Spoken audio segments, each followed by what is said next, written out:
Dads Speak, a show where real dads share their stories about being present in their child's lives with the goal of raising responsible adults. I am your host, Sarah McClure, and my guest today is Kenny Williams. Kenny and I met over 20 years ago while working at the Detroit Police Department, and we were also teammates on the bowling league. Kenny is retired and has his own private consulting agency. He's a proud dad and granddad. And today we're going to talk to Kenny about his experience as a dad and the lessons that fatherhood has taught him. So, welcome, Kenny. Thanks for being here. Thanks, Sarah. Thanks for having me. Appreciate you. All right. We'll start off with some basic questions. Number one, in what city did you grow up in? Detroit, Lower East Side. Okay. All Mm-hmm. right. What high school did you graduate from or did you go to? I'm Detroit East Catholic. Yeah. Oh, okay. I went Were private you school. I went to private school from kindergarten all the way through high school. private school? Okay. Were you popular in school? Oh yeah, I was I was an athlete. I played basketball and football. I was prom king, homecoming king. Wow. Our basketball team won the state championship 3 years in a row, so we had a little notoriety. Okay, had some clout. All right. So, what did you want to be when you were growing up? To be honest, I didn't really like. I wanted to write. I wanted to be a writer. I went to school to be a writer, so I enjoyed writing. I like old movies and stuff like that, and so I could like see myself being a writer growing up. All right. So, do you have any siblings? Yeah, there were 11 of us. There are seven now, but I'm the eighth of 11. Okay. Big Are, Catholic are you family. are you guys close? Oh yeah, extremely close. Yeah, I've lost three brothers and a sister, but the remaining we were all close. You know, Okay. grew up in the same house. Both parents. Mom and dad. So Okay. What did your parents do for a living?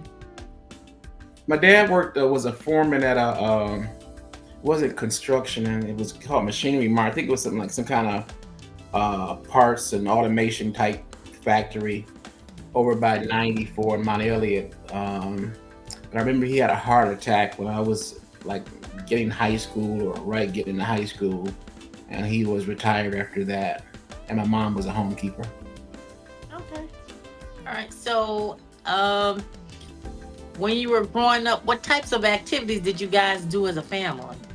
Uh, Everything. Some of my greatest memories, and to this day, my mom is 90 and she's still around, and we talk about it. She's dealing with a little short-term dementia right now, but she still remembers the Keno games that we would play as a family, the Monopoly, and she would take it serious, man.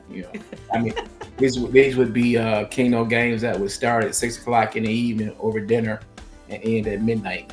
So she was serious Wow. about that. Yeah. Okay. So after graduating from high school, did you find a job? Did you go to college? Did you take up a trade?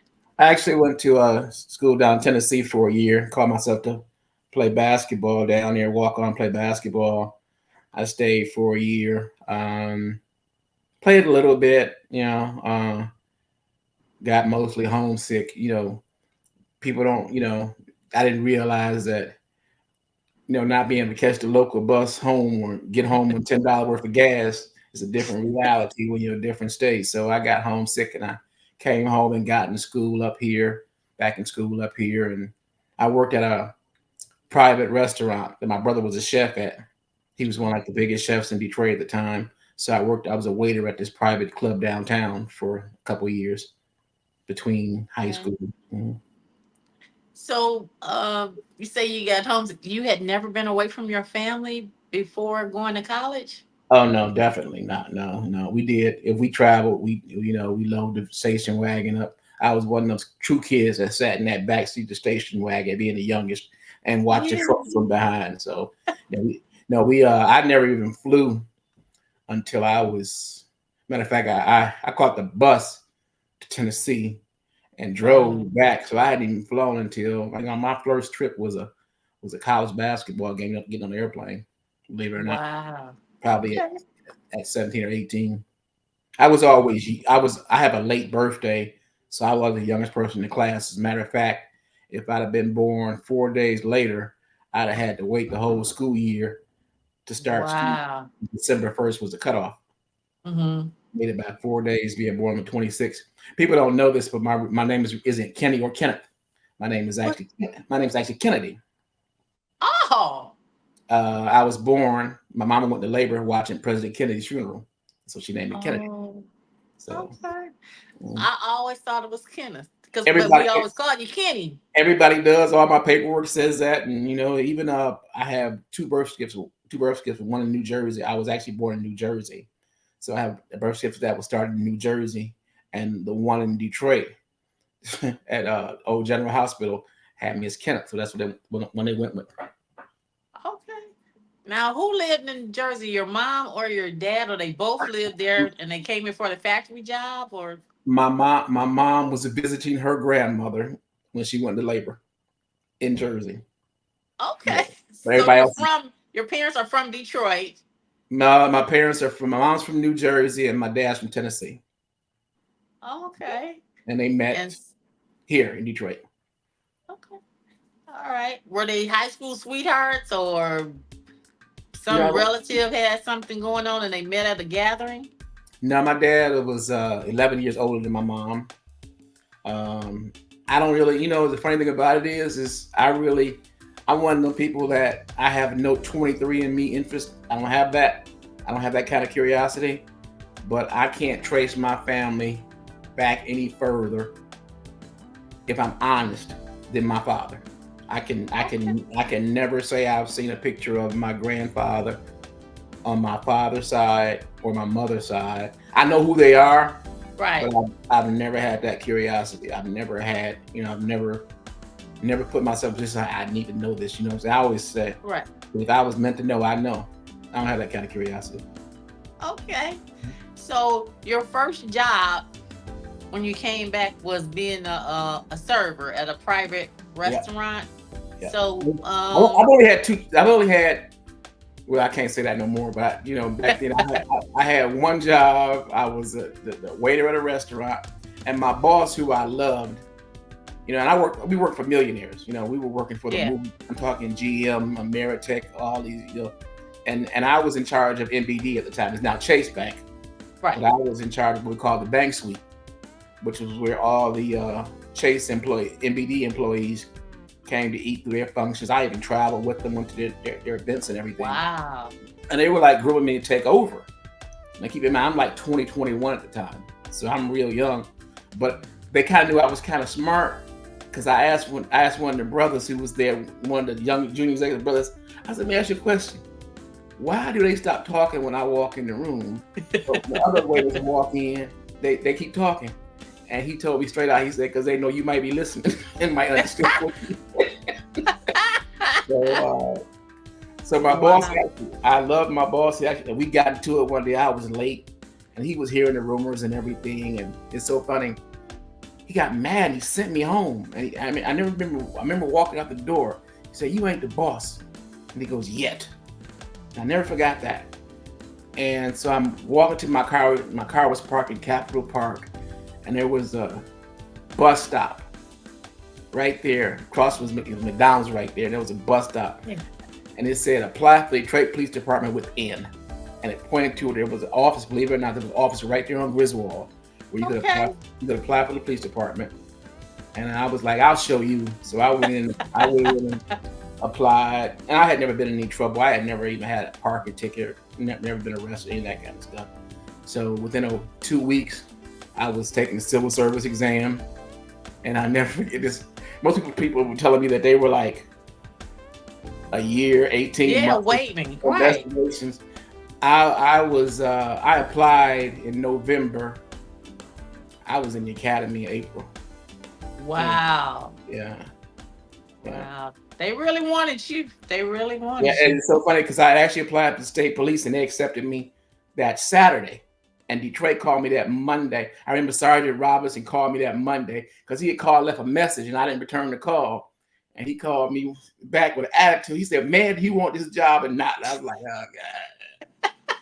like, and the state police had a because they get the same access to the same civil service exam. I don't know if you know that. If you Oh, I take didn't know that. if you take one civil service exam, it rotates all around. Okay. So it's the same test.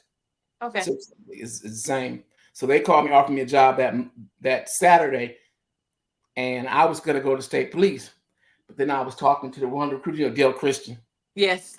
Dale was a recruiter, and I don't know if he was lying to me, trying to. He said the only thing is you gotta swim in the lake, and they're gonna put you in a canoe, and they're gonna dump a dummy over the side of the canoe, and you gotta go down and get Rescue the dummy. the dummy up to the top. And I'm like, no, that's not gonna happen. No, I can get me in the boat barely, but I was like, no. And another thing was when I started, we were making. You'll remember this. We were making like 21.5. Yeah. Believe it or not, state police were paying like 19 to start. I was like, Oh, and yeah. you had to be there all week and come home on the weekends. Yeah. And Yeah. They spent the night up there. Yeah. yeah, DPD, we was home 4 o'clock. So I was like, Yeah. That helped you make your decision. but my daughter was like 1 year old at the time, or 2 years old. She was a baby, so I was like, that was a no brainer. Yeah. Oh, wow. Yeah. So that's So that. when you got this job, were you trying to find a job? Well, other than to show him that you would be in charge, were you looking for a job that you liked or a job to pay bills? I think I was more so to pay the bills if I'm honest, because I didn't know a cop. I didn't know a police officer. I didn't know anyone who's related to a police officer. The only police officer I knew was a guy named Charles Williams, and that's because he hit me with a car when I was Oh, 8. Yeah, oh, yeah. okay. So I broke my legs and everything, but I didn't, so it was definitely to pay the bills, raise, Okay. raise my daughter. All right. So how did you decide to become an entrepreneur? Or was that a Um, thought? You got this nice police job, you're making some money, you get what they call it, you got benefits. yeah, I think the thing that did it was you you kind of understand that you can't sustain the lifestyle that you kind of want to sustain off of 2 checks a month. And I'm just being candid with you. 2 checks a month, including deductions and all that kind of stuff, um, is not wise. I don't think. Gotcha. And the thing that I did was I figured out that there were opportunities to expand myself based upon the things that I was learning. I went Mhm. from patrol to the law department to city council to mayor security to investigations, and all these things sort of like tied in together. They Yeah. were I could see where the benefit, and then one thing that I really had going for me ahead of time was I had all that exposure to the rich folks downtown. Yes. So I knew them and Mm-hmm. they knew me, and they were proud of me. You know, Oh, oh yeah, I never forget, we were at the Grand Prix my rookie year. mm-hmm. Grand Prix Okay. was at Belle Isle back then, Right, right. and we were at the Grand Prix, and the people from Ameritech AT&T had this tent, and I was patrolling everything, and got Elliot Hall, who's still around, Okay, great dude. yeah. He was the vice president, and he was a corporation counsel for Ford Motor Company at the time. Uh-huh. And he saw me outside the tent. He pulled me and my partner in the tent and everything, and they were like, this is Kenny, this, that, and the other, and Mayor Young was there. Okay. And I remember telling, Kenny is a chef, bro. And the mayor goes, I remember you from the club. You used to bring me to Frank's hot sauce. I said, sure. and he remembered me and everything. And he said he didn't know I was in the police department, like thing like that. So Long story short, I don't know if you know I was a really aggressive police officer. I was really aggressive patrol officer, and I worked undercover at number 11 for a couple years, and I got shot at like 6 times in 3 years. I mean, Wow. I got set up one time. The guys shot at us with AK-47 and the Uzi and everything, and I was like, Wow. wow. And finally, I think it got back to him. I remember Nate Top was 2400 that night, and he's like, the Meredith found out about this next thing. I was gone. I was out of the precinct. I was gone. So Good for thank you. you. Yeah, because Good I for was you. kind of I was kind of aggressive at that time. Yeah. Slow your little butt down. Yeah. So now you got a daughter. Did you how'd you meet her mom? Her mom was I don't know how we actually met, but she was actually from the same neighborhood. But I remember she was modeling, and I was at Ebony Fashion Fair, and I saw her. Ebony Fashion Fair used to be at 20 grand, Uh-huh. and I saw her there. But I had seen her before, but I had never seen her in that light. I saw her that's like tomboy, like cute, but she was like 5'9", cute, leggy cute now. So we started dating and everything, and I went back to school, Okay. and I came home for Valentine's Day, 1984. Yeah, and she got pregnant that night. My daughter was born in November of '84, and we got married in March of '85 because I was trying to be a good father and a good Catholic. And that marriage lasted about 3 months. My joke was, had I been married 4 months, I'd be eligible for parole right about now. Yeah. So you didn't get a chance to really know and understand each other. How young were you? Early 20s? 20, I was 20, 20, Oh 20. my God. I hadn't even turned 21 yet. And And you it's had like, only been away from your family on your own for a year yeah, when and you I went to remember, school? yeah, and I remember getting my brother's best friend had a 2 family flat, and I Uh-huh. remember renting the lower flat of the 2 family flat, and I remember going out and buying from. We were playing house, Right. and I was probably making, this is no joke, waiting tables, which was a lot of money back then. I was probably making two or Right. three hundred, Tips, I'm sure. yeah, making $200 or $300 a week.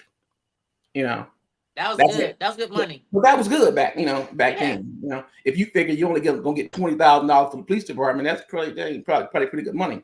But Yeah. I remember having to do it by myself because she didn't work or anything like that. So it was kind of stressful. Um, and nothing against her. It Right. wasn't it wasn't her. It was totally me. Like I said, there's no way I can be honest and say I was mature enough to be married at 20 or 21. Yeah. And you have to keep in mind this other thing. I was the first person in my family to have a child out of wedlock. You know, Wow. so I had some additional pressure. You know what I'm saying? So I was gonna be a dad. That was a no brainer. Oh And I yeah. found out. And when I came home and told my mom, I couldn't do it, and I was getting out of it. And she was like, "Well, why you do it in the first place?" I was like, "Shit, if you told me that, I wouldn't do it." Yeah. See, because Okay. I couldn't distinguish, and you'll understand if people who come from 2 parent households can understand this. Not raising your kids together is Right. not even a thought. It doesn't even enter your mind. It's not. Okay. It's not even. You don't even contemplate it because you Right. always think, well, shit, if they could do it. And I always said Exactly. this: if my dad said my crazy ass mama, I definitely can do it. Because there was a whole lot that I would come up and I'd be like, why you take that from her? Why you put up with this? And I watched them old movies, so I'll be like, you gotta give me, you got to hit it with the Cary Grant. But She in got your family, your mom ran the house and your dad oh, paid the oh, bills, oh, right? oh, no question. And it wasn't no playing one. It wasn't no good cop, bad cop. Right. And keep in mind, I had it worse because I'm at the bottom.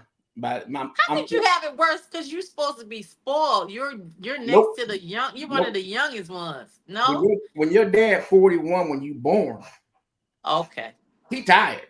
He did. He is. Yeah. he got seven. He got, and keep in mind, all of us went to private school.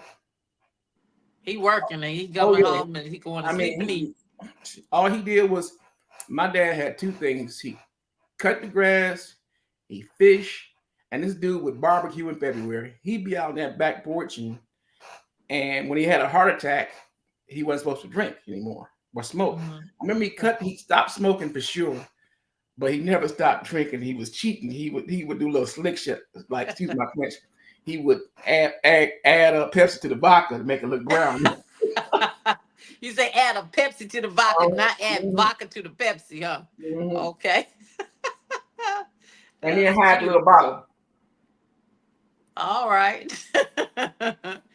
Oh man. And then hide the So bottle.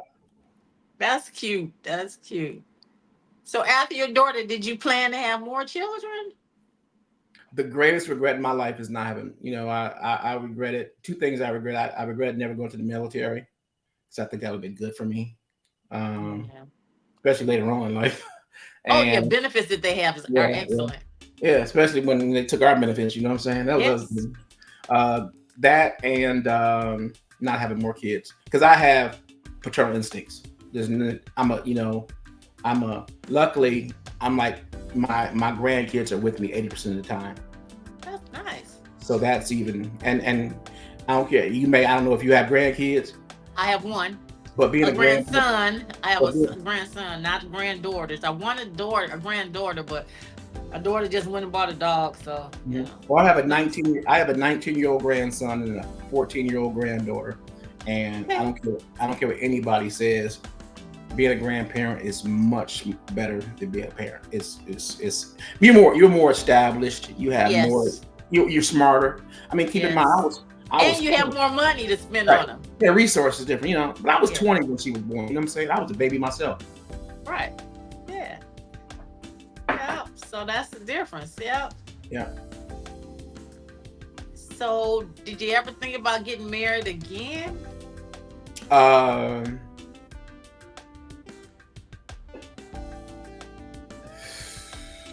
that's hard. If you're honest, you'll say no. And the reason I say that is because you got close. But if you're honest, you're so glad you didn't, because you Why are know you glad you didn't? because you knew it wasn't work. Because Okay. you knew it wasn't no work. I'm actually in the best relationship I've been in my life, adult life, now, Okay.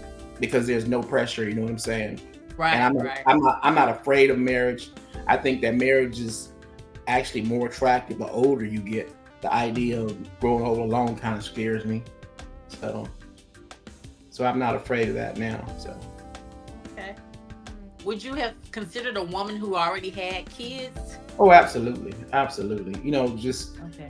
the idea of, because one of the things, believe it or not, one of the horror things that I had dating was dating people who didn't have kids, Oh. because they couldn't understand. And I remember I had one girl I dated for like a year, and I remember how it ended. My last words was, "You do realize that she's going to be here when you're gone, right? You recognize Right. it, right? And it's totally fair in both regards. It's fair because she don't understand because she ain't got no kids, but Right. it's fair for you to be territorial because you do. Yeah. And Because I used to that's, always say I didn't want to date a man without kids because he you wouldn't know what I'm saying. understand. Yeah. Yeah. I know, and it's all about blood. I remember one of the best stories I always told Sarah was, I was working for Mayor Young, and we would sometimes sit in 3 o'clock. He had the worst insomnia in the world. He'd be playing solitaire at 3 o'clock in the morning. I remember we were in the mansion one night, and I came around the tail end, the last 2 or 3 years of the administration, but we got close. Um, the last years of his life and everything. And I'll never forget. I think, matter of fact, now I think about it, he might have been retired. We might have been in his apartment in the renters at the Riverfront Towers when Right. this Right. happened. Right. We look on the river, and there was a story about a woman who had sold her baby for crack. Oh. Yeah, and Mayor Young was never emotional. He was not the emotional type of person, But I looked up and he had like a tear in his eye. I was like, what's going on with you? And he told me a story I never forgot. And the story goes like this: he's a child of depression, and his family was well to. His father owned the cleaners and all that kind of stuff, so they were pretty. But the depression hit everybody bad. Right. What about getting their clothes cleaned during depression? You know what I'm saying? That was Right. there was no job to go to worry about your suit. So he told me a story where he had a dog, and they were like scrounging their food. They had to like stack their food to eat. And the Mhm. father told him that he couldn't keep the dog anymore because they couldn't afford to feed him. Wow. And the mayor told him pretty much him and his sister or whatever it was that they would feed the dog out of their portions of food just to keep him. Wow. And it goes back to the story about the lady selling her baby. You remember that it was the state fairground. The lady looked at the bus stop, sold the baby at the bus stop. I remember the story when it happened. So he recounted that. So I'm like, where you going with this? And he said the dog was like missing for like 2 weeks. Couldn't find the dog. There was no. He thought maybe his daddy got rid of the dog. Didn't tell him nothing like that. So finally, he looked up one day and found that the dog was in his closet, and it hid itself in the closet and pulled in all kind of clothes and stuff like that. And he didn't know it, but the dog was a girl, and the dog had puppies. Oh, wow. And he said he reached down to grab one of the puppies. He said Mhm. that dog bit the shit out of him. Woo. And I said, where you going with this? Because I wasn't deep enough. Oh, yeah. I get it, though. I'm a mom. And and he says, can you understand?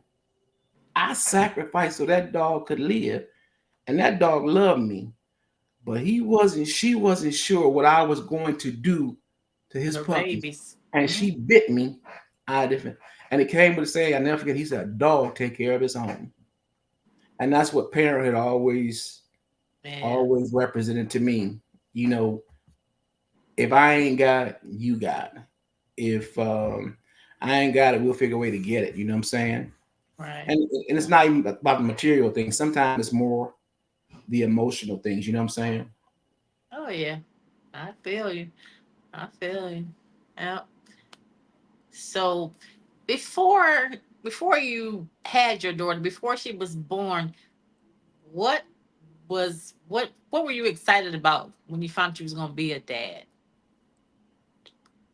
Uh, I was actually really, really excited about being a father. I was really excited about. I had feelings for the mother, and we didn't find out the sex until right up and right up until the time she was born. And I don't even know if I had a preference whether it was a boy or girl, but I do remember the night she was born. It was Veterans Day, and the post office had their annual Veterans Day party at UBQ, and I went to it every year. And I went to it, and luck would have it, she go to labor that night. And Marvelous Marv was the DJ at, Uh-huh. UBQ that night, and I knew him. And he goes, he cussed the music. He said, "Brother Kenny, if you're in the house, your ladies in labor."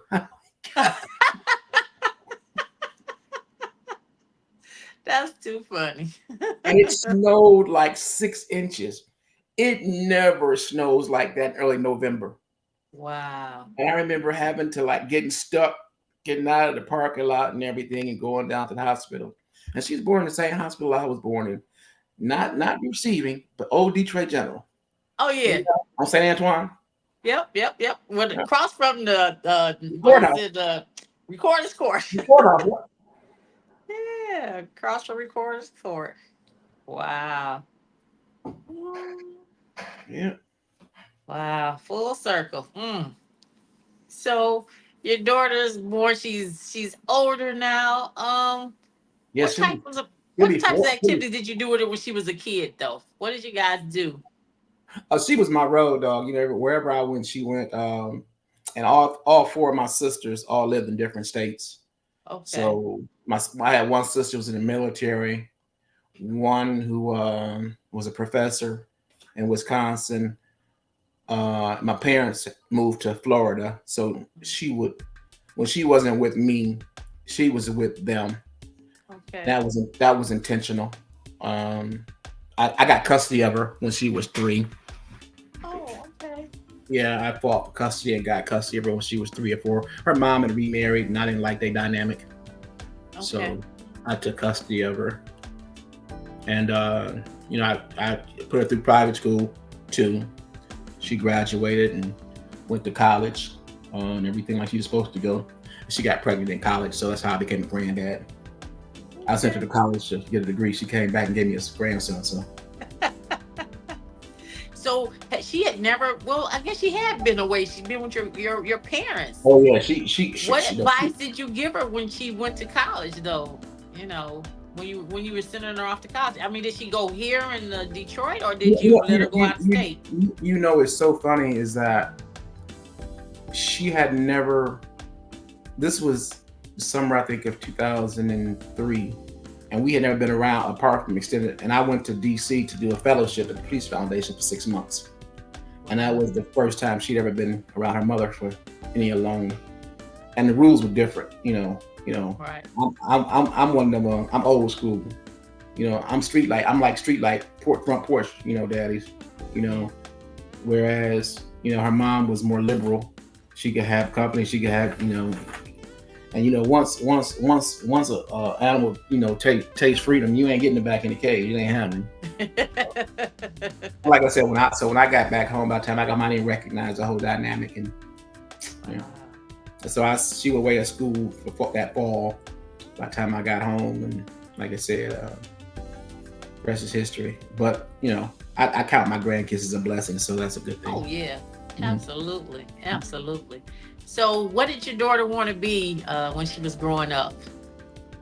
My daughter is multi-talented. She's smart. She's articulate. She's beautiful. She got a cosmetology license. She can sing. I mean, she's a talented singer and everything. She has a plethora of talents. Um, and the only thing I say to her is that you're not a closer. You know, Yeah, what's the old saying? She's a jack of all trades, master of none. yeah. And Whole lot of us, whole lot of us are like that when we're growing yeah, up. yeah. And I It's stay, like that. and I stay in her face about it. I keep it. The reason I work as hard as I do at my age right now is to show her that she's got time. You know, I don't do anything that you know I don't. I have a saying: I don't spend money when I can make money. Like I could be at the Super Bowl this week All right, to watch the game, but I wouldn't do that. Now, if right. somebody want to pay me a couple $1,000s a day to be out there with them, I'd do that. You'll go. Right. Yeah, yeah. So But you ain't gonna spend it when you no, can make it. Yeah, no. I got you. Yeah, I got you. And I have, So, I have a lot of high profile friends and clients and stuff like that who give me good advice and good direction, and I think trust me. So yeah, okay. Yeah, because I remember your one high profile client. We hmm have to keep him nameless. oh no, everybody knows that I work. Me and him from together for 20 years. hmm Nobody, I don't think everybody noticed you was his. Oh, you wouldn't tell on social media because soon as something happened, boy, they show no. Yeah, because I was like, do everybody know you was his bodyguard, Eminem's bodyguard? I'm pretty low key. I try to be pretty low key about it because Yeah, I didn't think half, everybody half, knew that. Yeah, half the because yeah, time I was I don't remember you broadcasting it. It's just no, that no. when we Somebody saw saw me on. him, we Yeah, saw you. yeah, When he was on TV and stuff back in the, because he went low key, low key, low key. Up until like the last 10 years, maybe, yeah, like yeah, being out. Yeah, he was hiding, and I think 50 Cent has brought him back to the forefront more. So he's always talking about him, and yeah. I stuff think on these. I think the thing about it is he's doing good parenting. He Yeah, wasn't doing out there because his kids were kids. But his kids is right, grown now. He can live. right. He can come back again. Yeah, Yeah, yeah. yeah. Yep. So, what's the hardest decision you ever had to make? And did And you what have to get somebody to help you make it? in what regard you mean? Just being a dad, a man, you know, trying to move forward, do the right thing for your daughter. I think the hardest thing I've ever I wouldn't say it was decision, but it was the thing that I have to do something that to be unselfish was Mhm. my baby brother, my younger brother had a stroke, um, and he was not in a good place at the time, and he didn't even have health insurance, and um, I was.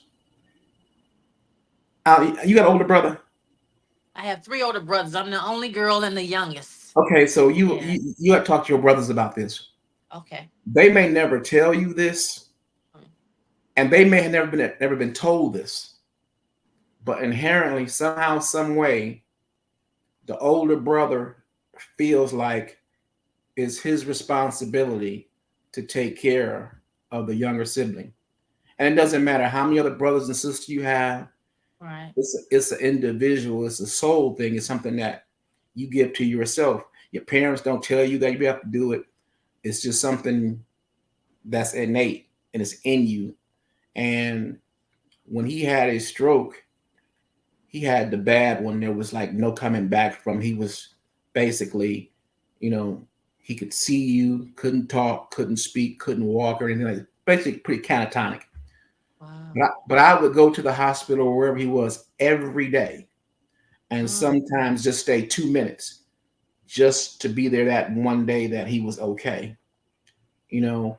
And the sacrifice part came where, like I said, he didn't have health insurance, and I couldn't deal with the care they were giving him, you know, that they give you just to pacify you. So, man, I would pay doctors, nurses, interns $700-800 a week under the table just to make sure.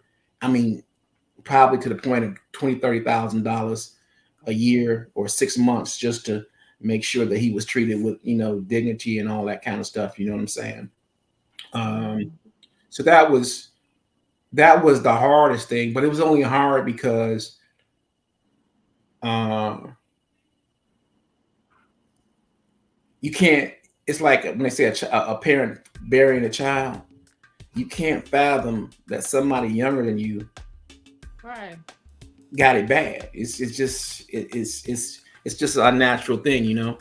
So that's the Wow. hardest thing I've ever had to deal with, it wasn't even a decision. I just didn't say that because if I'd had the resources and finally one of the doctors pulled me aside because he knew what I was doing, and Right. he was like, and he said, and he came to me and I don't cry. He like grabbed me.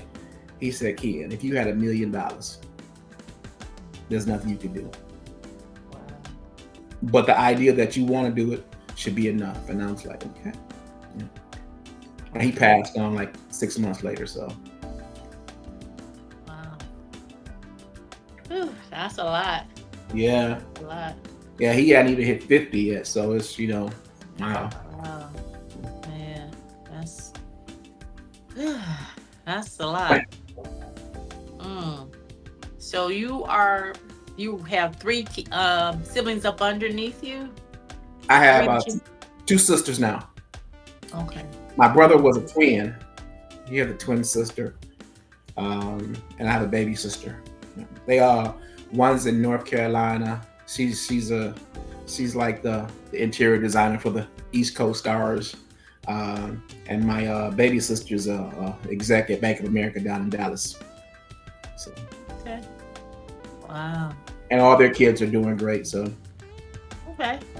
So even if you didn't have a son, you got nephews that you oh could yeah, spoil, and I'm everyone's favorite uncle. And you of know, course you are. no, seriously, one thing that I'm conscious of that is because I didn't have it. Right.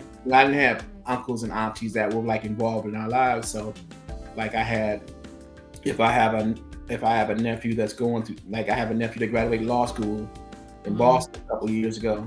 I was there at the graduation. They get married, I'm there. They have kids, I'm there.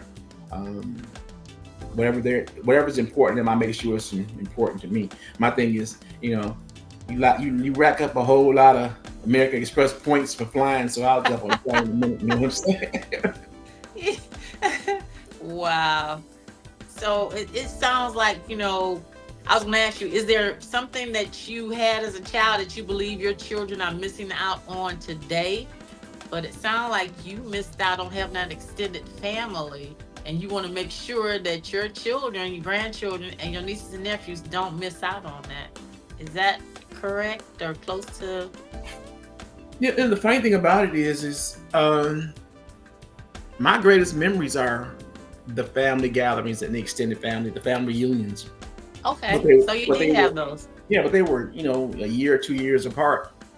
Mhm. And now and we haven't had one in a few years. We should be doing something pretty soon.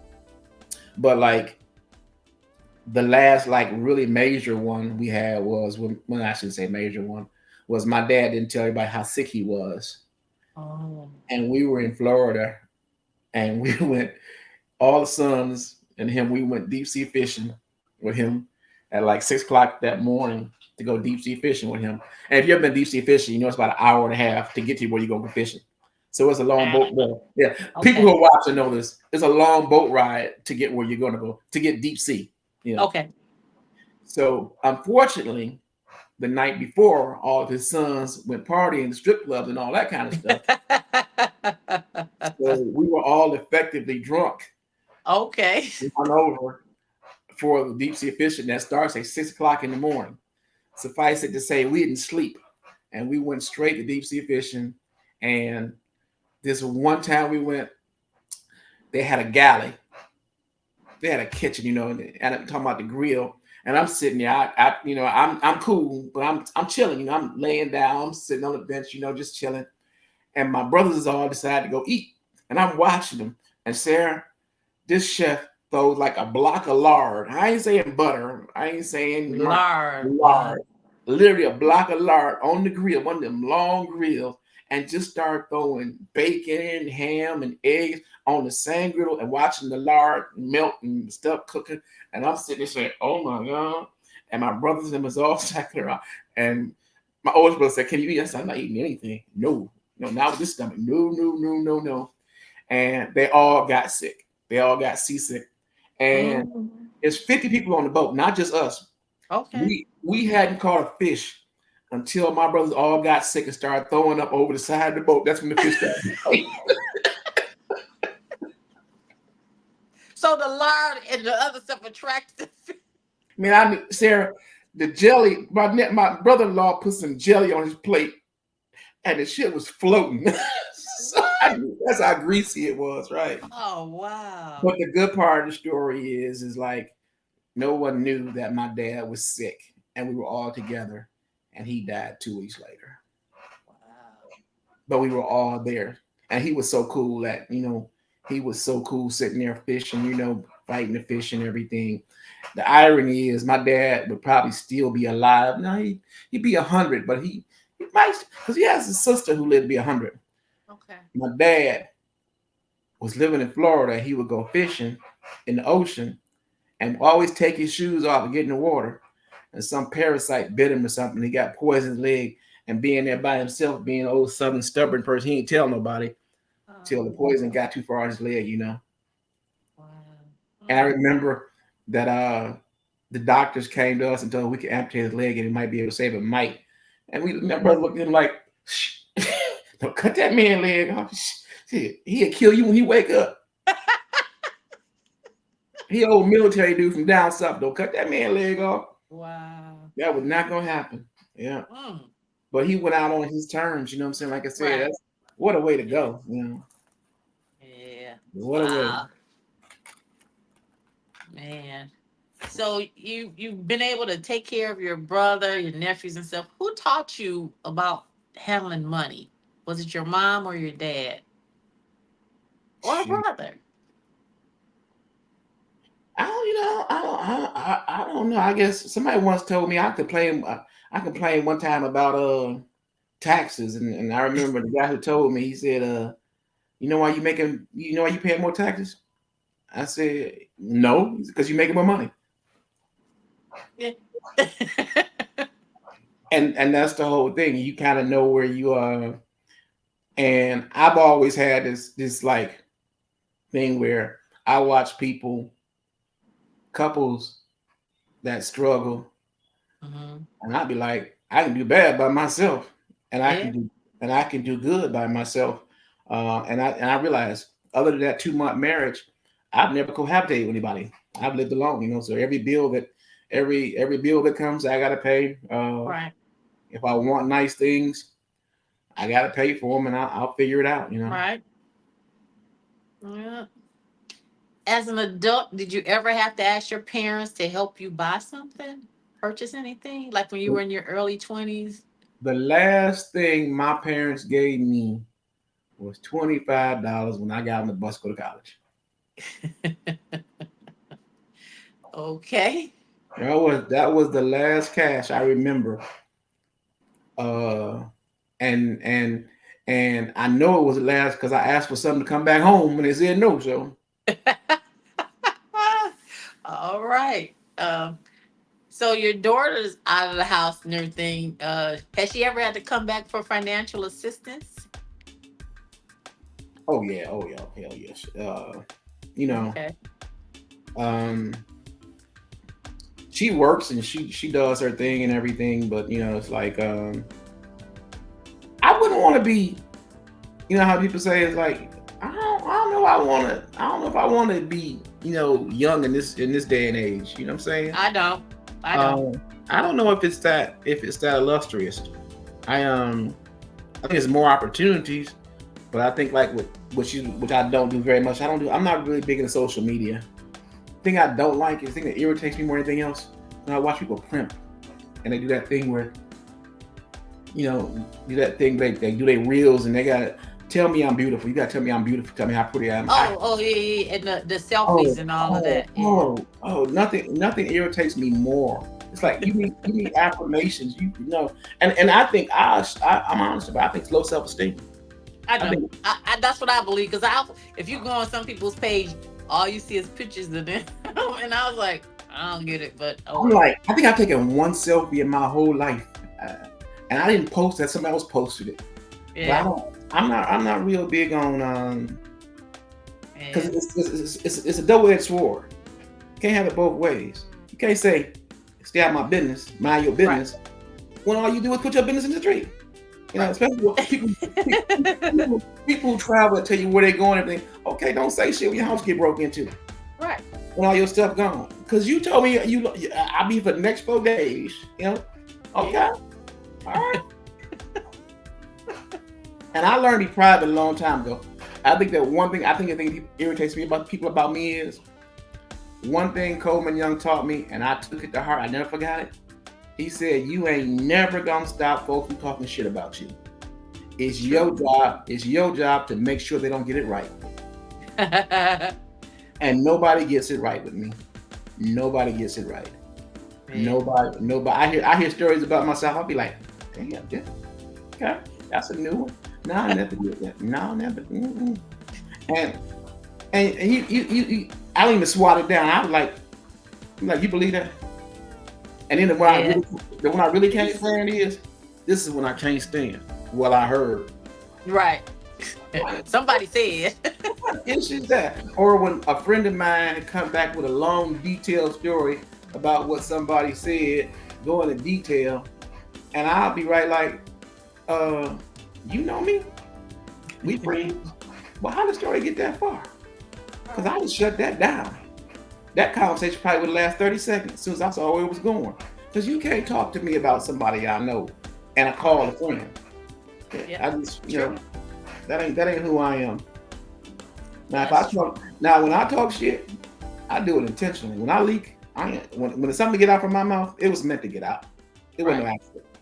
You knew. Yeah. You meant for them to hear it. Oh, You oh, meant oh to yeah, say it. yeah. Yeah. No apologies because you Oh, said no, what you meant. no, I tell folks all the time. You don't like me, I don't like you. We save a whole lot of stamps on Christmas cards. We ain't got to do that. We ain't got to play. True.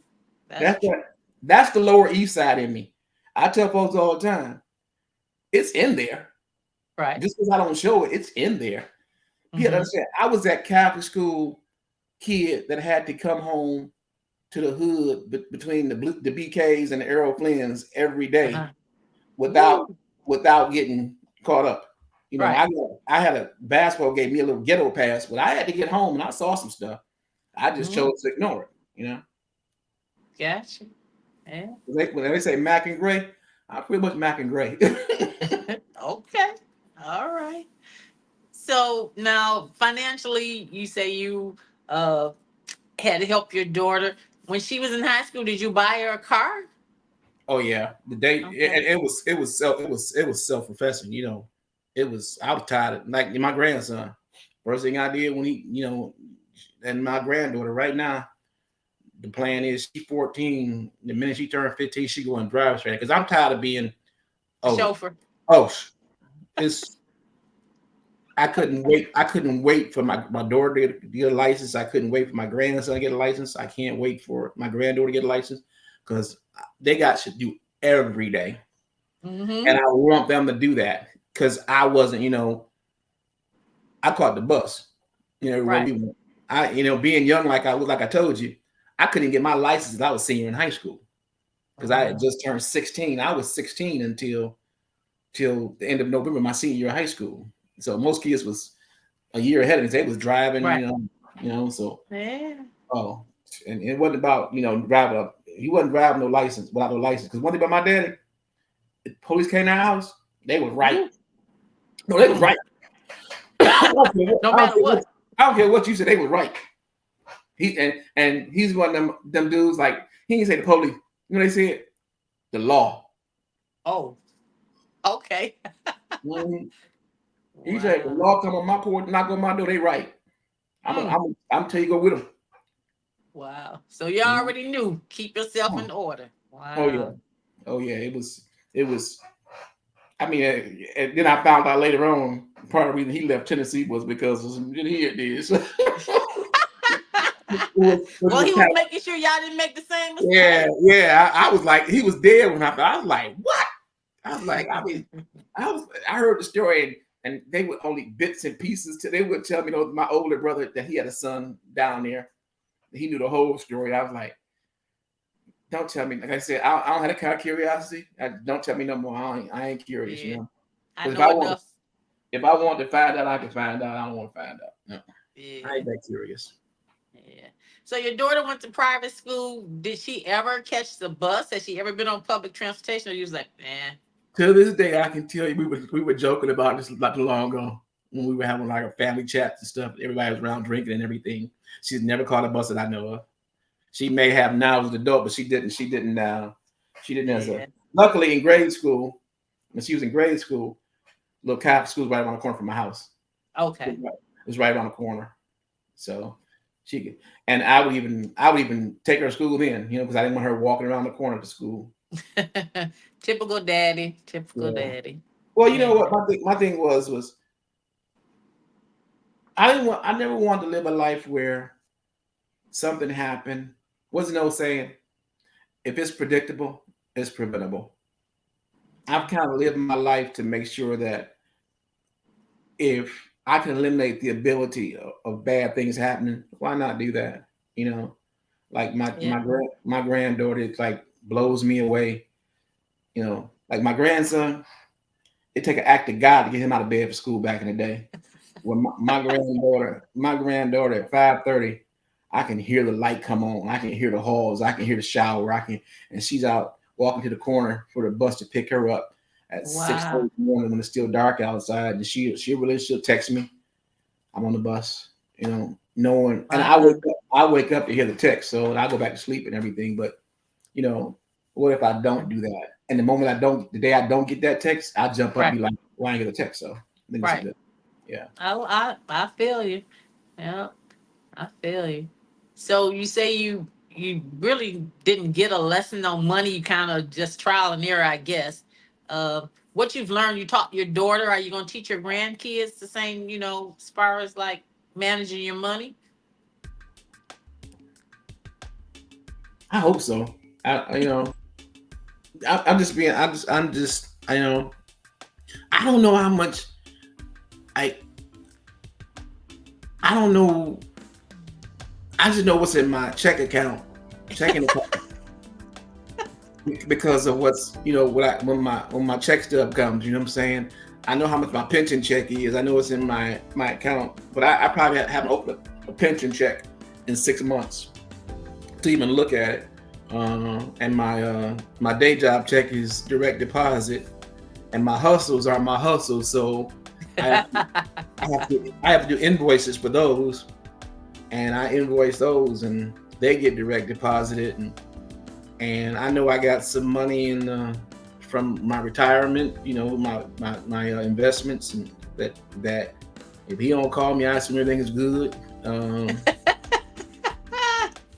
And if and I got another 401k now through this job here, and every time the stock market go up, I don't check this. I just know that it's green, So, but at the same time, I do realize this: there is a piece of us that wants to say, leave something behind, but that's learned behavior. Shit, my dad ain't leave nothing behind. His dad ain't leave nothing behind. Somebody got to start it. You know what I'm saying?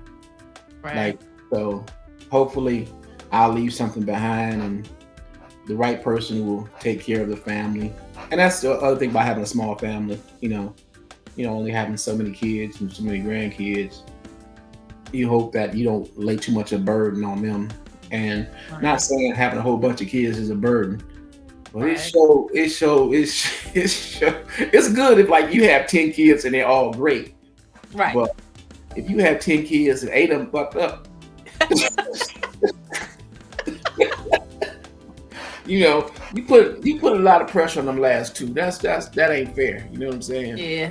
So yeah. I like somebody got to pay those bills. Yeah. I like to be fair about it. And I think being fair is just being honest and being healthy. Like me, I break every black man myth. I go to the doctor. Some hurt on me, I'm going to the doctor. Some ain't right, I'm going to the doctor. Some I'm gonna get every scope. I still run 20 miles a week. I weigh the same weight that I weighed in 2000. And that's not because I can't get that. Is I won't let it happen, because I always associate that with health. Right. And I was told a long time ago, which is why I started jogging. If I got shot, because I got shot at one time, it was really close. It was like, you got a strong heart. If you get shot, you probably still live. I'm like, okay, shit. So I make sure my heart's strong. Because I'm the only black man I know that ain't got high blood pressure. People tell me the pills. I be like, damn, I don't take no. As you get old, people like, I'm 60 now, and they all want to compare. They want to compare pain, and I'm like, you used to compare cars and houses and paychecks and clothes, but now you compare. Now you talk about what cholesterol medicine you on, that kind of thing, and I'm like, I ain't got none of that, man. Wow. And that's a blessing, because I'm a baby when it comes to, but I'm a in a good way. If I get sick, like I had knee surgery back in when was that? 20. I had knee surgery the week before. This is a great story here. I was shoveling snow, and I always had problem with knee from playing basketball and football all those years. But I was shoveling the snow in December of 19, hit an ice patch. My leg went that way. My body went that way. Wow. Went to the doctor. He told me, when you got a patella injury. And I knew it was bad because I was flying a lot for work, and I couldn't keep my leg. I would be in excruciating pain because I couldn't keep my leg bent in the airplane seat. So I'm like, something going on here. So I finally went to and the worst you can have is patella. Patella is a kneecap. And it's the worst pain you can have. So I go to this doctor, Pistons doctor, a friend of mine. He's a smart ass. And he goes, well, you got 3 choices with patella. And I'm like, cool. He said, the first choice is we can rehab it, PT it, and get it back together. The second, we can do arthroscopic and just little lasers and just tighten it like that. Like, cool. You be down. And third is you have to have full reconstructive. That's intense. So I was like, okay. So you don't have the first 2 choices. I'm like, you asshole. So basically, I had to have I had this much tendon. This was the level of tendon that was keeping my kneecap Wow. attached to my knee. I mean, I'm talking about it was like a cylinder door. You could open it up. So the worst part about it was I had surgery on February 20th, 2020. Mhm. What happened the next week? They did the announcement for COVID. They shut down everything with COVID. Yeah. Shut it down, Yep. and Sure did. I had to rehab myself because none Mm. of the rehab centers were open. And Right. and the thing about knee surgery is it's never the knee that's the problem after they repair it. It's the quads and the calves and stuff like that because those muscles constrict for those Wow. 2 months that you're not doing nothing. And the only thing that saved me was Chauncey Billups, that played for the Pistons, a friend of mine. He actually had the same surgery. So we would FaceTime each other from time to time just so I would keep doing my squats and the leg things. Oh. So finally, when things opened up in like April, and I could go to PT, Mm-hmm. the dude was like, "When did you have surgery?" I'm like, "February, end of February." He says, "That's not true." I'm like, and he would do my range of motion, and he was like, he said, "You have the range of motion 6 months in. People have." I said, "Oh," and I finally had to. He said, "How'd you do it?" And I told him. He was like, "Are you serious?" I was running already. Wow. I was jogging in 2 months. I was actually Wow. I was actually at my treadmill at 4 miles an hour every day until I couldn't take it no more. But what it was doing was it was loosening up my calf muscles and my thigh muscle, my quad muscles. And to this day, I still have some soreness, but I can imagine if I hadn't done it, what it would have been like. Oh yeah. You probably would have had stuck. What do they say? You get stuck, get that scar tissue, and then they have to Yeah, open it up and do it again. you get infections, you get all that kind of stuff. Yeah. Because that's and I think I got COVID right then, but it wasn't diagnosed because the after my surgery, I went into the hospital a week later to have the staples taken out. And I remember getting the worst cold I ever because I don't get sick like that. And Right. I have a steam shower in my basement, the best investment I ever made.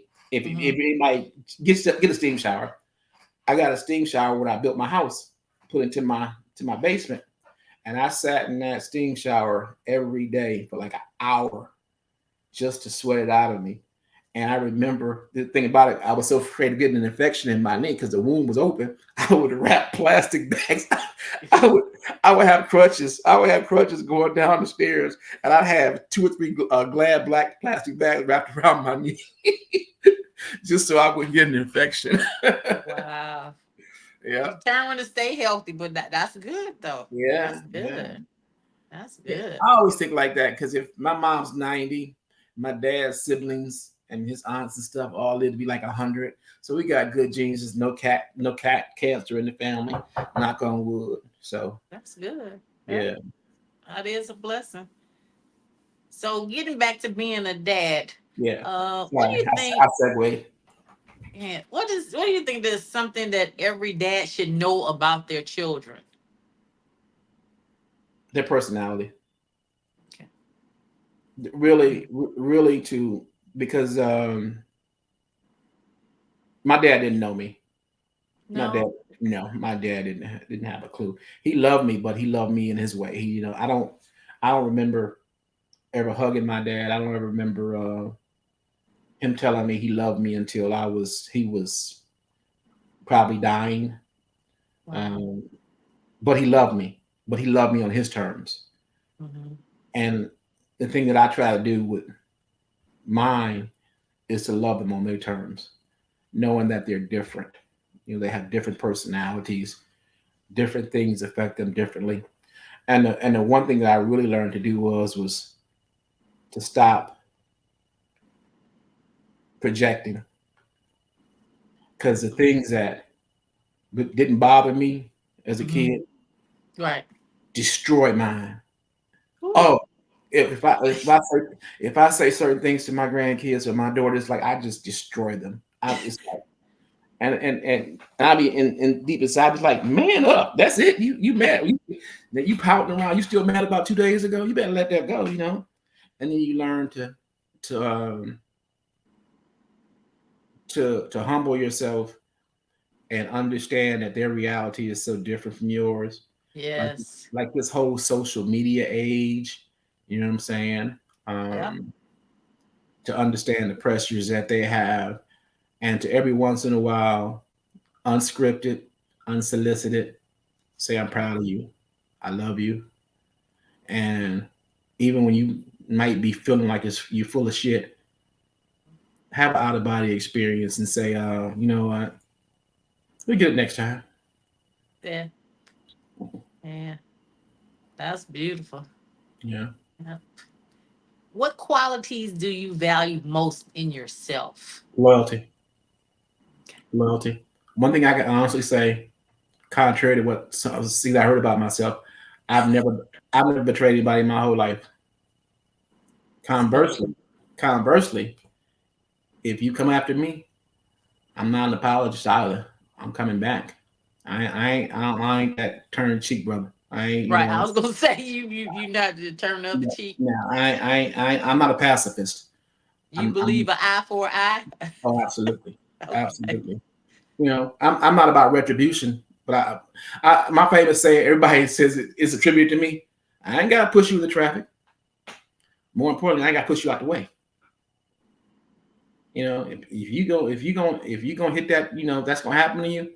I ain't gotta stop it Yeah. Got you. because karma is karma. It is. Yeah. Mhm. I don't wish bad luck on anybody. Um, I believe in second chances. I believe in forgiveness. But the worst thing, the thing I can't fathom, and this might sound real arrogant. I hate when people think they're smarter than I am. I hate it. I hate it. And what they don't understand is that I didn't care enough to be smarter than you. I didn't invest enough to wanna to want to be right. I didn't. Yeah. It wasn't that important to me. But I'm sitting there saying, I have a whole lot of conversations where I'm like sitting there saying, you are so full of shit. I am so glad I never had this conversation again. But I'm gonna endure this one just because I ain't gotta have it again. But I'm never gonna forget the conversation. I'm never gonna forget it. Right. And I ain't gotta remind you. But it's that when you think you're smarter than me, that bothers me. Because you don't know my life. You don't know what I've learned. You don't you Yeah. don't you don't know the conversations I've had. Yeah. The And you things know, that a I've lot of seen. people do that to you. Yeah. Oh yeah. Yeah. They A lot of they people do that to you. Yeah. they do it and they do it and they like because they want to put you in this category. They want to Yeah. pigeonhole. Cops do it bad because they for some reason Yeah. I was gonna say, we so guilty of that. We so because guilty of that. you know what cops do bad. They think that's all they can do. Yeah. It's like if I want to be the police, I could have been the chief of police anywhere in America if I wanted to. But I retired. I retired at 25 years in 2 weeks. You know why 2 weeks? Paperwork was slow. I knew the day that I joined the police department, I worked 25 years. I wasn't, you know, I by the time I made commander, I was gonna be deputy chief next week if I'd stayed around. No, no. Yeah. I was coming to work. My hustle was paying me more than my salary. My side job was making more than my salary. So my thing is, why am I coming to work when I can get a pension that's paying me 70% of what I make it, and I can get this?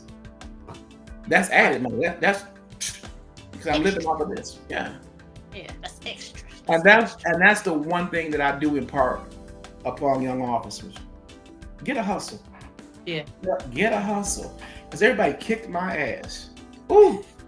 The people above me that Right. I found out later were just jealous. Yeah. They were just jealous. Because they were like, don't do this, don't do that, and then the other. And then when the conversation started about when What you Or gonna do after you retire? no, no, Yeah. no, no. Or was coming after the pension and all that kind of stuff. Now Oh, okay. they want me. They want my contacts. They want everybody to we need to stop doing this. No, y'all was kicking y'all. Y'all been my y'all been the one. I had one assistant chief. Everybody who knows what I'm talking about will tell you. I would be in meetings and he was like, "Shut up, just shut What? up." Yeah, I'd be like, and I'm sitting there saying to myself, "Why do you invite me to the meetings if you don't want me to talk?" You know, Wow. but he thought that was power. That wasn't power. That was ignorance. Yeah. Because I knew why you were saying it. I knew why you were doing it.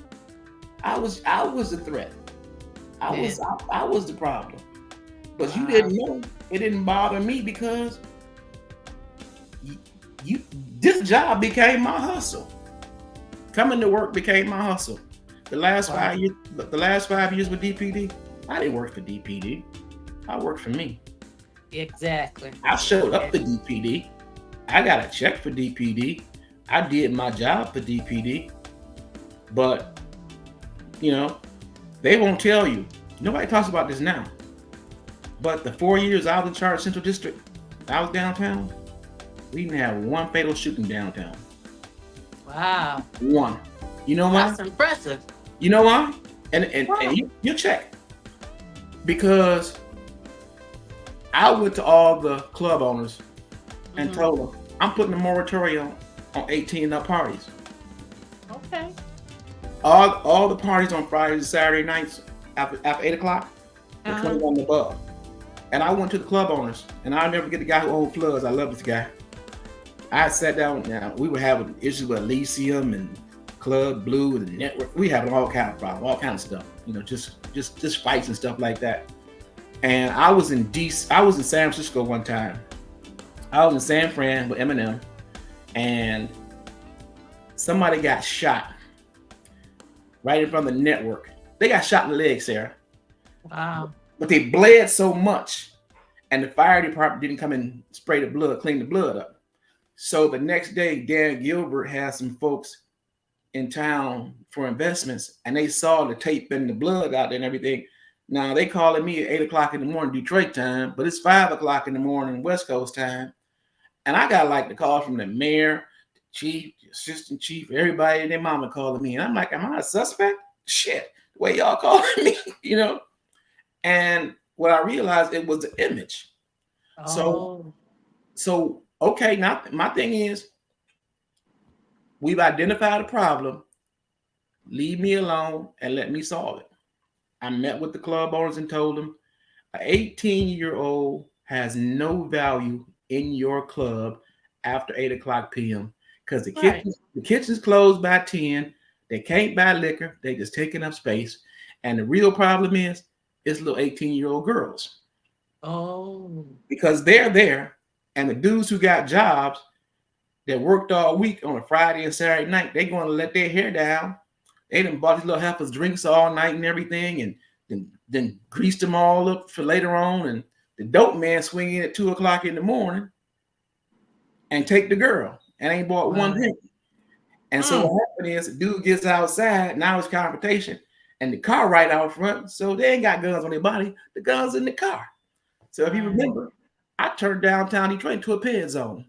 You couldn't drive cars, you couldn't park. You had to park in the parking lot 2 or 3, and guess what happened? You park the parking lot two or three blocks away. By the time you get to your gun, the guy you gonna shoot gone. He gone. Yep. So that Yeah. that solved the shooting problem. I would walk in the club 2 o'clock in the morning, walk in the DJ booth with 3 or 4 officers. I'd be in uniform, all that gold and stuff on. Tell the DJ, walk in the DJ booth, who in charge? He said, I am. He said, I said, no, I am. Turn the lights on, turn the music off. Party over. 2 o'clock, Wow. party over. Guess what? Now I go home. No shootings. Yeah. Yep. Beautiful. Yeah. Yeah. I don't think we've had too many lately. No, Yeah. it was a big problem. I know a couple years ago, Yeah. and hopefully it won't be a big problem going forward. But Yeah. like I Yeah. I said, think they've got more officers and security yeah, down there downtown, now. yeah, So yeah, yeah. that's actually good. The other thing is what they've done. They've gotten smart about it. Is made a lot of the areas more ped zone now. You know, you can't like Yes. Greektown. You because the worst thing you have happen and I used to tell people all the time. The reason I turned Greektown to a ped zone was this: is if something did happen at a casino or something like that, where there was like a shooting, you wouldn't be able to get an ambulance in there. Nope. The way traffic is clogged up Oh on those streets, yes. you Yeah. wouldn't. You wouldn't. So that's all the more reason to make it a ped zone. So, Yeah.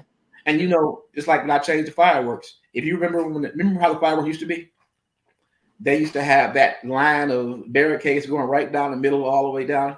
Oh yeah, yeah, yeah. Yeah. Guess who stopped that? Oh, that was you? You know what I did?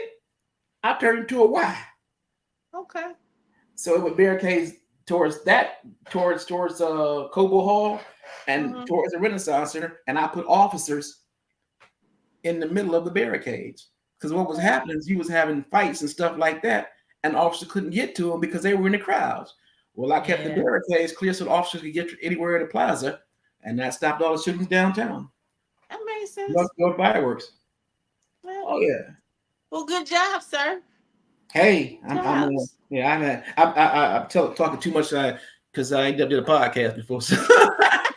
You supposed to talk though. You supposed to talk. Okay, so let me see what my next question is. Oh, when your daughter was younger, did you allow her to try new things and fail at it? And like she said, Dad, I want to play the violin. Did you whatever allow her?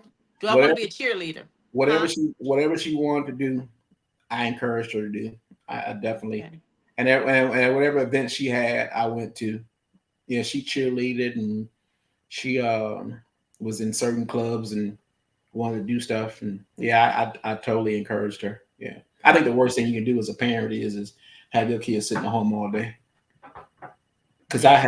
because my reality was I snuck out the house every day. You couldn't keep me in the house. The Well, you day know, I kids don't want to go outside today. They want to play. Them boys want to play them game and those game things. They don't want to really go outside, from what I hear.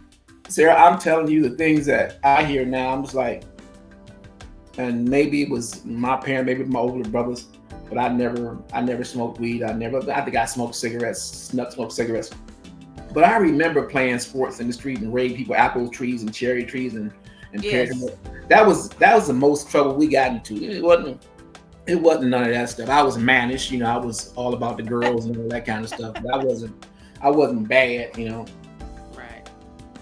Just and a normal boy. Just a normal boy yeah, growing up. and like I see it with my with my daughter. She only had she wasn't she didn't have like friends in the neighborhood. She Yeah. would all her friends were like went to her school and stuff like that, but they didn't live in the neighborhood. And like I Yeah. see with my grandkids now, all their friends. She goes to school in New Haven, but it's actually like it's a school district, but it's actually Mhm. like 5 miles away. So all of her friends stay in that New Haven, that farm community, Right. you know. And like my grandson, luckily there were kids that went to school with him from third grade on that Okay. that he's still tight with today. That they like him and his boys go bowling. They'll go bowling once a week, something like that. He's in school. He was actually a dispatcher for Macomb for a year. Oh wow, that's Yeah, great. yeah, he was the That's youngest. great. He's 18, and I was like, he's like, Dad, I can't do this. I was like, man, I just want you to, just spread your right. I'm going back to school. I said, see, that's it. See, I was right. See.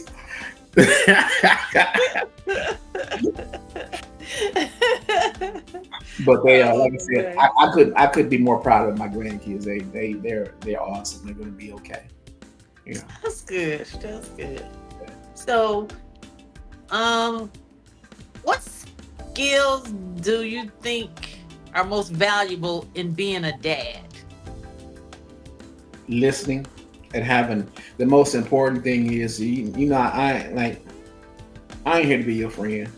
I ain't your boy. I ain't your girl. I ain't your buddy. You know, I'm your biggest fan. I'm your biggest critic. And the main thing is to be honest and to not to be afraid to offend and then clean it up. You know, Right. my thing is I'm gonna kick your ass today. I'm gonna hug you tomorrow, but I'm gonna kick your ass.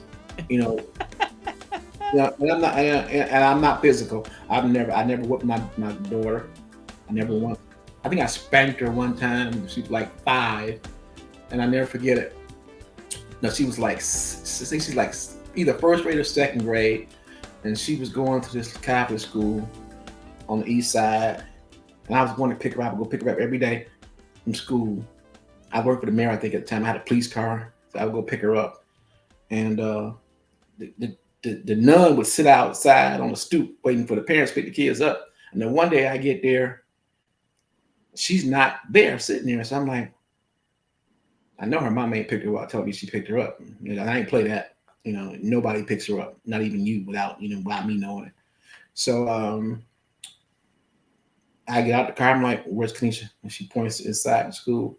So I go into the classroom, and she had a little uniform dress on and everything, and she's kneeling in front of the radiators. And I'm like, "What are you doing?" She's scrubbing. So the nun walks in and says, "Kanisha decided she wanted to color the radiators." So I was like, "Come on, that's what you got janitors for, clean the radiators. Come on with me." So I took her to my brother's house. We lived in the neighborhood, and my niece was there when I got there. And I had never, so I remember putting her over my knee, pull up her little dress, and next thing I know, she's screaming and hollering, and my niece is crying. And I'm like, and my niece is like 10 years older than her. I'm like, what are you crying for? And I spanked her that one time, and that's the one time I did it, and I knew I could never do it again. Because Wow. I got my ass tore up as a child. My parents did not share my philosophy. I used Did to they get make you go get a switch oh hell no, or I a was belt? hell no, that defied logic. You're not going to hit me and then make me provide the weaponry. That's not gonna happen. I used to get those minority report whoopings for crimes I hadn't committed yet. Oh yeah, I did, but I did stupid. I was a little bad. I was managed. I burnt down my neighbor's garage. Me and my neighbor burned down his garage with his daddy's boat in the garage, so we did that, and I blamed on everybody else. Yeah, and I lied. Oh, I whoosh. Well, I had a sister. She could like my sister could break me down like Perry Mason. She'd be like, she was so good. It's like I tell people like, she's the best cop I ever met. She's been a great cop. She's a great Kenny. You know you did it. You'll feel better when you just tell you did it. Like you'll feel better. Kenny, I know you. I start crying. She knows she had me. Wow. Yeah, Wow. The yeah, things we do as kids, man. yeah. But there was never any malice in it. And Yeah.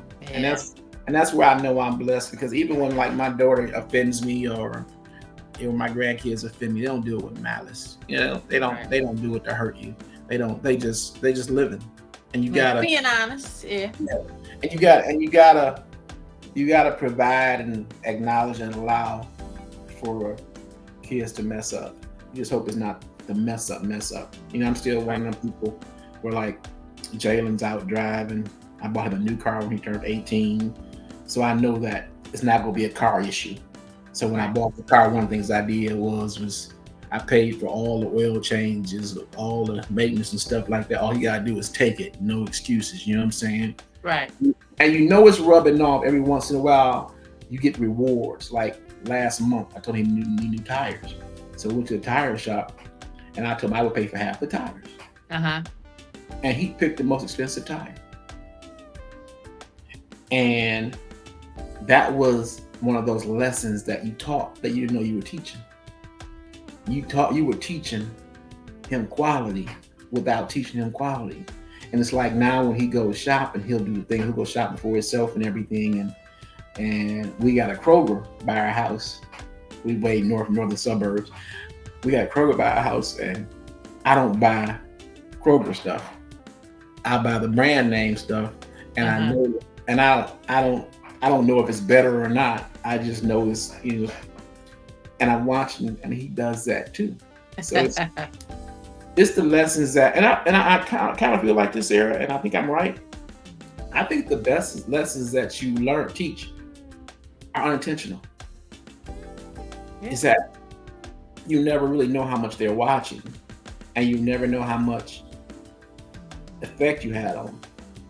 And the thing with that is, it can be positive or it can be negative. Right. If you're doing positive stuff, it only stands to reason that their feedback will be positive. If you're doing like one thing I never did, especially with my daughter, I never had a bunch of women in and out of her life. Okay. She ain't never had to have a conversation about this my mama, this. Mhm. She never that was never. They never got that deep. It never got that serious. I told somebody my whole life, I've been cute my whole life. I'll be all right. You're so silly. Oh Lord, you're so silly. Mm-mm-mm. So I see you. You know that communication is important. Do you tell them you can come to me and tell me anything, or if you don't feel comfortable with me, go to your mom, or you know what I'm saying? Is that how you try to keep the lines of communication open with them? I think that the one thing that they have different than what I had growing up, they're not afraid of me. They're not afraid of telling me stuff. Wow, Whereas that's good. where I was terrified. Like I remember I went to pick my daughter up her sophomore year from college, and they had empty dorms over the holidays. So we're sitting at the gate at Eastern Michigan waiting for the arm to come up, and she goes, "Dad, I gotta tell you something." And I don't know why this is, but every guy I talk to, whenever the daughter tells their dad, "I gotta tell you something," she pregnant. You know what I'm saying? Yeah. So she told me, and I was like, "Hmm."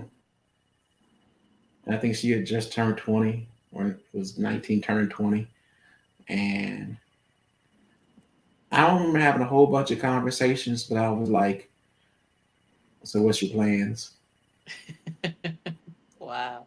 And then she said, "What?" I asked me what I thought. I said, "Well, the main thing with me is that you don't drop out of school.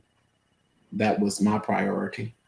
And Okay. she stayed in school, and from the day Jalen was born, he's been with me. So, but Cool. that's one of those things where there's no way I would have that conversation with my parents. They Hmm. would have been grandparents, for they knew the baby would have been here, so they couldn't say nothing. You know what I'm saying? Right. They wouldn't even. Ugh.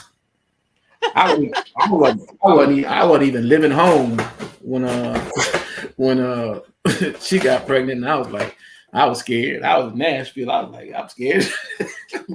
I'm a grown ass man. Different day and age for sure. A different day and age for sure. Yeah. Yeah. Well, all right, we're gonna take a break, everybody. Stay with us. We'll be right back in a couple of minutes. Don't go anywhere. Real Dad Speak. Stay right there.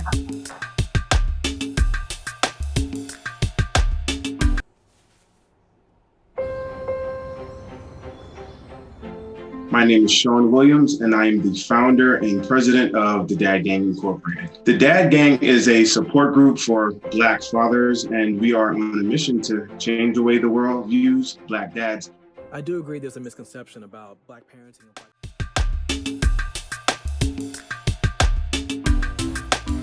Welcome back, everybody, to Real Dad Speak. We're talking to Kenny Williams about his advice and lessons learned on fatherhood. So, Kenny, we've come to the part of the show where I call it my final five. There either Mhm. be questions to answer or fill in the blank. So, number one, what's the best advice your dad ever gave you? Take care of my mama. Number two, would you want your daughter to marry a man like you? Absolutely. Why? I think I'm a good dude. And not being arrogant. I think I think my heart's in the right place most times. Number three, would you rather have endless money or endless love? Endless love. Okay. Number four, if you had to pick a subject to teach young ladies for a day, what would you teach them? Hmm. Self-esteem. Okay. And number five, fill in this blank. What three adjectives would your daughter use to complete this sentence? My dad is blank, blank, and blank. She would say hardworking for sure. Um, Stubborn and honest. Okay. All right. Well, thank you, sir. Appreciate you sharing your stories.